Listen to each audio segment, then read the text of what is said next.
চলুন আজকে আমরা জেএফটি পরীক্ষার এক্সপ্রেশন পাঠের প্রশ্ন সমাধান করি। তো দেখুন, আমরা দেখতে পাচ্ছি একটা ডায়লগ দেওয়া রয়েছে। তো উক্ত ডায়লগে আনিতা এবং সাইত নামক দুইজন ব্যক্তি কথোপকথন করতেছে।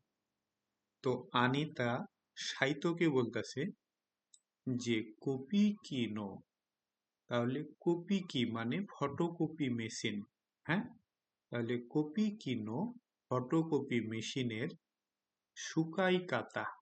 শুকাই মানে ব্যবহার, কাতা মানে পদ্ধতি, ব্যবহার পদ্ধতি। তাহলে ফটোকপি মেশিনের ব্যবহার পদ্ধতি ওসি এতে মোরায়ে মাসেন কা। তো আমরা কি জানি, ওসিয়ে মাস মানে শিক্ষা দেওয়া, আর মোরায়ে মাস মানে গ্রহণ করা। তো দুইটা, একজন আপনাকে শিক্ষা দিবে আর আপনি শিক্ষাটা গ্রহণ করবে। তো ওসিয়েতে মোরায়ে মাসেন কা এর অর্থ হয় যে শিখিয়ে দিবেন কি। তাহলে আনিতা এই সাইতোকে বলতেছে কপি কিনো, কপি মেশিনের বা ফটোকপি মেশিনের সুকাই কাতা ব্যবহার পদ্ধতিটা ওশিয়েতে মোরায়ে মাসেনকা শিখিয়ে দেবেন কি। কে বলতেছে? আনিতা সাইতোকে বলতেছে। তখন সাইতো বলতেছে ই দেশ ইয়, অর্থাৎ হ্যাঁ অবশ্যই। বলতেছে হ্যাঁ অবশ্যই, বা ঠিক আছে আমি তোমাকে শিখিয়ে দেব, এমনটা বুঝে। পরবর্তীতে আনিতা আবার সাইতোকে বলতেছে এর তো কারা কপি সীতাই। কারা কপি মানে কালার কপি, রঙিন কপি, সীতাই করতে চাই তো কিওয়া সেই সময়। দো সুরে বা ইদেস্কা, অর্থাৎ কিভাবে করলে ভালো হবে বা কিভাবে করতে হবে। হুম, তাহলে আনিতা পরবর্তীতে সাহিত্যকে কি বলেছিল?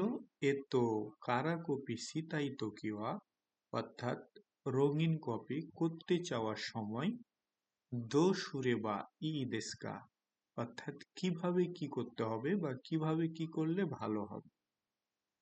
তখন সাইতো আনিতাকে উত্তর দিচ্ছে যে কোনো বোতানো, অর্থাৎ এই বাটনটা ড্যাশ কিছু একটা।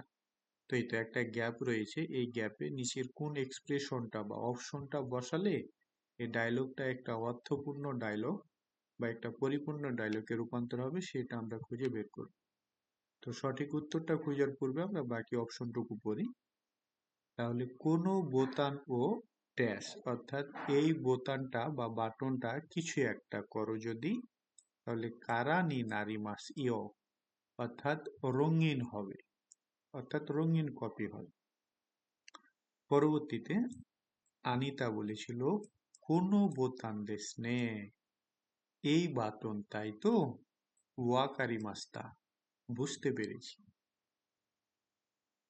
তাহলে এই গ্যাপে কি বসবে সেটা আমরা এই অপশনগুলো থেকে খুঁজে বের করব। তো দেখুন, 1 নম্বর অপশনে বলতেছে ওষুধ, অর্থাৎ চাপ দাও যদি। তো এটা হচ্ছে তো, হ্যাঁ, কন্ডিশনাল ফর্ম। তো এই তো কন্ডিশনাল ফর্মটা কখন ব্যবহৃত হয় জানেন? যখন কোনো একটা কাজ করলে তার ফলাফল হিসেবে পরবর্তী কাজটি স্বয়ংক্রিয়ভাবে ঘটে। কোনো একটা কাজ করলে তার পরবর্তী কাজটি স্বয়ংক্রিয়ভাবে ঘটে। তো দেখুন তো এখানে আমরা কি করতেছি, যে এই বোতামটা যদি আমরা চাপ দিই তাহলেই তো কালার কপি হবে, তাই না? অর্থাৎ একটা কাজ করার ফলে পরবর্তী কাজটা স্বয়ংক্রিয়ভাবে ঘটছে, তাই না? তাহলে এটা উত্তর হতে পারে। আর এরকম ক্ষেত্রে তো, অর্থাৎ এই কন্ডিশনাল ফর্মটা ব্যবহৃত হয়। তাহলে এটা উত্তর হতে পারে, এটা আমরা টার্গেটে রাখবো। পরবর্তীতে দেখুন 2 নম্বর অপশনে কি বলতেছে ওসিতে কারা। তো ওসিতে কারা মানে চাপার পর, হ্যাঁ, বা চাপার পরবর্তী সময়। তো এইটা কখন ব্যবহৃত হয়? এইটা ব্যবহৃত হয় যে ধারাবাহিকভাবে দুটা কাজের ক্ষেত্রে।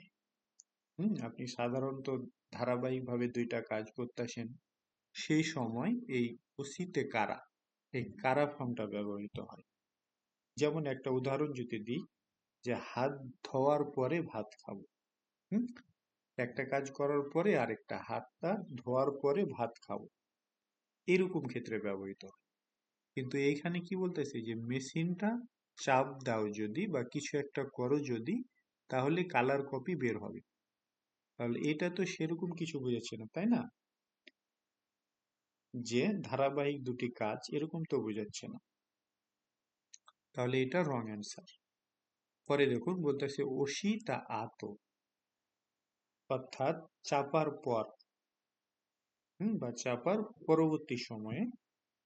তো এইটা কখন ব্যবহৃত হয়, যে এটি কোনো সুনির্দিষ্ট ফলাফল, হুম সুনির্দিষ্ট ফলাফলের ক্ষেত্রে ব্যবহৃত হয়, অথবা সময়ের পর্যায়ক্রম বোঝাতে ব্যবহৃত হয়।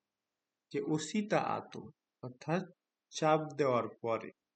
এটা যদি আমরা এই শূন্য স্থানে বসাই, তাহলে অর্থটা কি দাঁড়াচ্ছে দেখুন, কোনো বোতানো এই বাতনটা অসিতা আত, চাপ দেওয়ার পরে কালার কপি বের হবে। তাহলে কথাটা কিরকম শোনাচ্ছে না? এছাড়া আমরা প্রথমটা বসালে কি অর্থটা অনেক সুন্দরভাবে মিলতেছে, যে কোনো বোতানো ও সুতো এই বাতনটা চাপ দাও যদি, কারানি নারী মাসিও, রঙিন কপি হবে।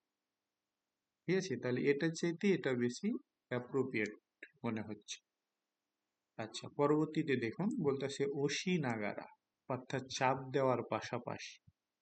তাহলে এইটা যদি এখানে বসান, কোনো বোতানো এই বাতনটা ওশি নাগারা, চাপ দেওয়ার পাশাপাশি, কারানি নারী মাস, কালার কপি হয়। তাহলে একটা কাজ করার পাশাপাশি আরেকটা কাজ, এমনটা তো বোঝাচ্ছে না এখানে, তাই না? নাগারা কখন বসে, একটা কাজ করার পাশাপাশি আরেকটা কাজ করা। কিন্তু এখানে তো একটা কাজ করার পাশাপাশি আরেকটা কাজ করা বোঝাচ্ছে না, তাই না? যেমন নাগারা দিয়ে যদি একটা উদাহরণ দিই, যে ভাত খাওয়ার পাশাপাশি টিভি দেখি। তো এইখানে তো এরকম কোনো কিছু বোঝাচ্ছে না যে একটা কাজ করার পাশাপাশি আরেকটা। এখানে কি বোঝাচ্ছে, কোনো বোতানো এই বাটনটা কিছু একটা করো যদি, তাহলে কারানি নারী মাসিও, কালার কপি হবে। তাহলে এইখানে কি বসবে, এইখানে বসবে ইচি বান্দেস, 1 নম্বর। কোনো বোতানো ও সুতো এই বাটনটা চাপ দাও যদি, কারানি নারী মাসিও, কালার কপি বের হবে। তাহলে এই তো তো, তো মানে যদি, হ্যাঁ, এটা হচ্ছে কন্ডিশনাল ফর্ম।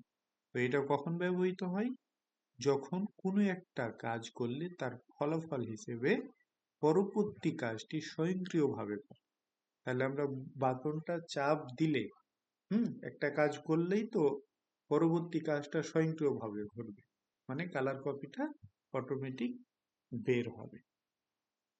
তাহলে পুরোটা একবার দেখুন। আনিতা বলতেছে যে, সাইতোকে বলতেছে যে কপি কিনো সুকাই কাতা, কপি মেশিনের ব্যবহার পদ্ধতিটা ওসিয়েতে মোরাই মাসেনকা, শিখিয়ে দেবেন কি? তখন সাইতো বলেছিল ই দেশীয়, হ্যাঁ অবশ্যই শিখিয়ে দেব। তখন আনিতা বলতেছে এ তো কারা কপি সিতাইতো কিওয়া, কালার কপি করতে চাওয়ার সময় দোসুরে বা ই দেশকা, কিভাবে কি করলে ভালো হবে? তখন সাইতো বলেছিল কোনো বোতানো এই বাটনটা অসুতো চাপ দাও যদি, কারানি নারী মাসি, কালার কপি হয়। পরে আনিতা বলেছিল কোনো বোতাম দেশ নে, এই বাটন তাই না, বা এই বাটন তাই তো, ওয়াকারি মাস্তা, বুঝতে পেরেছি। তাহলে উক্ত প্রশ্নের সঠিক উত্তর হচ্ছে ইচি বান্দেশ, 1 নম্বর।